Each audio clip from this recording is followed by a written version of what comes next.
की जय श्री राम वंदे वंदे वंदे अंदरिकी नमस्कारम మొట్టమొదటిసారిగా భారతీయ జనతా పార్టీ రాష్ట్ర రథసారథిగా నియమించిన తర్వాత కరీంనగర్ గడ్డ మీద అడుగుపెట్టినటువంటి మనందరి ప్రియతమ నాయకులు భారతీయ జనతా పార్టీ రాష్ట్ర అధ్యక్షులు శ్రీ ఎన్ రామచంద్రరావు గారికి, శాసన మండలి సభ్యులు శ్రీ కొమరయ్య గారికి, శ్రీ అంజిరెడ్డి గారికి, భారతీయ జనతా పార్టీ జిల్లా అధ్యక్షులు నేడు సభాధ్యక్షులు కృష్ణారెడ్డి గారికి, అదేవిధంగా గోపి గారికి, రాష్ట్ర ప్రశస్త మనోహర్ గారికి, ఇట్లా వేదికమైన పెద్దలందరికీ, రాష్ట్ర జిల్లా నాయకులకు అందరూ కూడా వచ్చిన కార్యకర్తలందరికీ, పాత్రికేయ మిత్రులందరికీ కూడా నమస్కారాలు. రామచంద్ర గారు రాష్ట్ర అధ్యక్షులు అయిన తర్వాత మనకు తెలిసి ఇవాళ తెలంగాణ రాష్ట్రం మొత్తం కూడా ఇదే జోష్ వాతావరణం, కార్యకర్తలు కూడా విశ్వాసం నమ్మకం ఉంటుంది. ఎస్, భారతీయ జనతా పార్టీలో కమిట్మెంట్ తో కష్టపడి సిద్ధాంతం కోసం పనిచేసినటువంటి కార్యకర్తలకు జాతీయ నాయకత్వం స్థానం ఇస్తుంది, ప్రోత్సహిస్తుంది, వాళ్ళకి బాధ్యతలు అప్పచెప్తుందని చెప్పి దానికి నిలువెత్తు నిదర్శనమే మన రాష్ట్ర అధ్యక్షులుగా శ్రీ రామచంద్ర గారు రాష్ట్ర అధ్యక్షుడిగా నియామిక కావాలనే విషయం మనకు తెలుసు. రాష్ట్ర వ్యాప్తంగా కూడా తెలుసు. చాలా మంది ఫస్ట్ అనుకున్నారు రామచంద్ర గారు చాలా సిన్సియర్, చాలా అమాయకుడు, ఏం మాట్లాడాడు కావచ్చు అనుకున్నారు. కానీ రామచంద్ర గారు సంగతి ఎవరు మనం చెప్పినట్టు హైదరాబాద్లో చెప్పినా నేను. కానీ మా కరీంనగర్లో మాత్రం రామచంద్రరావు అంటే ఏంటో తెలుసు, బాగా డేంజర్ అన్నారు. బాగా డేంజర్.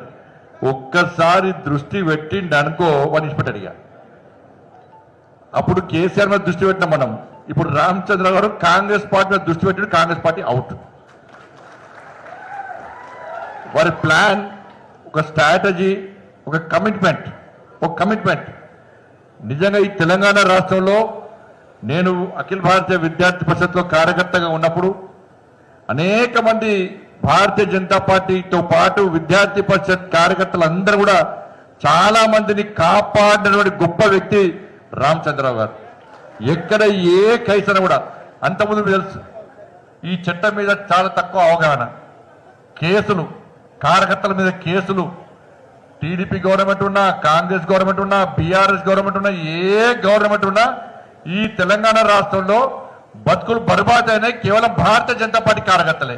వీలువై వాళ్ళొచ్చినా, వాళ్ళువై వీళ్ళొచ్చినా, ఎవరివైనా కూడా మనం గాన్నే ఉంటున్నాం. మన పనుల కొట్లాడు, ఆందోళన చేసుడు, లాఠీ చార్జ్ దెబ్బలు తినడు, జైలుకు పోడు, కేసులు భరించడు.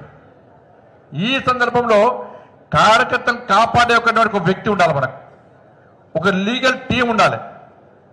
లీగల్ టీం అంటే పర్ఫెక్ట్ టీం. వల్ల ఇప్పుడు కాంగ్రెస్ వాళ్ళకి legal team, Congress party legal team మొత్తం ఫెయిల్ అయిపోయింది. వాళ్ళకి లీగల్ మీద అవగాహన లేదు కాంగ్రెస్ పార్టీ, అందుకే అన్ని కేసులు ఫెయిల్ అవుతున్నారు కాంగ్రెస్ వాళ్ళు.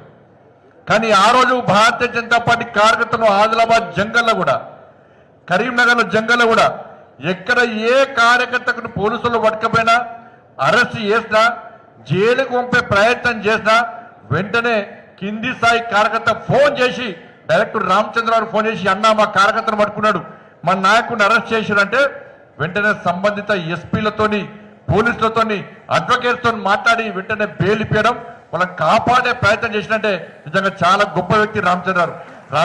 ఏదో ప్రెసిడెంట్ అయ్యిండు, కరీంనగర్కి వచ్చిండు అని చెప్పి పొగుడతలేను, నేను వాస్తవం చెప్తున్నా. అందుకే రామచంద్రరావు గారు లాంటి వ్యక్తి ఇలా రాష్ట్ర అధ్యక్షుడు ఏంటంటే వాళ్ళ కార్యకర్తల లోపల ఒక విశ్వాసం, ఒక భరోసా ఏర్పడ్డది. అందుకే నేను మళ్ళీ చెప్తున్నా, ఎప్పుడు ఈ తెలంగాణ రాష్ట్రంలో ఎప్పుడు ఎక్కడ ఎన్నికలు జరిగినా కూడా 2028లో కానీ ముందే ఎన్నికలు వచ్చినా కానీ తెలంగాణ రాష్ట్రంలో రామచంద్రరావు గారి నేతృత్వంలో ఈ తెలంగాణ రాష్ట్రంలో భారతీయ జనతా పార్టీ అధికారం రావడం ఖాయం. ఎట్టి పరిస్థితుల్లో తెలంగాణ గడ్డ మీద ఇదే రామచంద్రరావు గారి నేతృత్వంలో ఇలా గొల్లకొండ కిల్ల మీద కాషాయం జెండా ఎగరడం పక్కా, ఇది జరిగి తీరుతుంది. ఎందుకంటే బీఆర్ఎస్ పార్టీ అవినీతి మొత్తం కూరుకపోయింది. నిన్నటి నుంచి మొన్నటి నుంచి బీఆర్ఎస్ పార్టీ గురించి చెప్తే ప్రజలు చీతు అంటున్నారు. మీరు బీఆర్ఎస్ పార్టీ పేరు చేయకుండా అంటున్నారు. ఇలా కాంగ్రెస్ పార్టీ ఏం చేస్తుంది? కాంగ్రెస్ పార్టీ ఇచ్చిన హామీ నెరవేర్చలేదు. బీఆర్ఎస్ పార్టీకి కాంగ్రెస్ పార్టీ ఒత్తాసు వస్తున్నది. ఇవాళ దాన్ని దృష్టిలో ఉంచుకొని ఇవాళ రామచంద్ర గారు తెలంగాణ రాష్ట్ర వ్యాప్తంగా పర్యటిస్తూ ఈరోజు కర్నూలుకి వచ్చారు. ఇలా రామచంద్ర గారి సమక్షంలో ఇలా నేను ప్రామిస్ చేస్తున్నా, ఇక్కడ కరీంనగర్ జిల్లాలో ఈ కరీంనగర్ పార్లమెంట్ పరిధిలో స్థానిక సంస్థల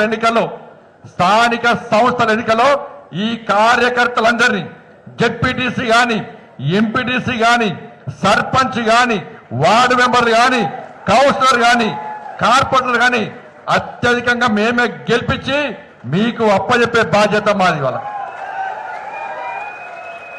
పక్క గెలిచినా కదా అన్న, మీరు ధైర్యంగా ఉండరన్నా. నేను నిన్నగాక మొన్న మండలాధ్యక్షుల మీటింగ్ పెట్టినా, మండలాధ్యక్షులకు భరోసా ఇచ్చినా అందరికి. ఇవాళ మీ అందరూ దీనిలో పోలింగ్ బూత్ అధ్యక్షులు కార్యదర్శి చేతులండి వస్తారు చూడండి సార్. చలో అక్కడ హాల్లో ఇక్కడ మీరు పని చేయండి, మీరు అనద్దిగా ఓన్లీ పక్కన హాల్లో ఉన్న వాళ్ళు చెల్లెత్తాలి. భారత్ మాతాకి మీరు వాళ్ళు భారత్ మాతాకి అక్కడ ఉన్నారు హాల్లో కూడా. ఇలా నేను చెప్తున్నాను, మీ అందరినీ గెలిపించి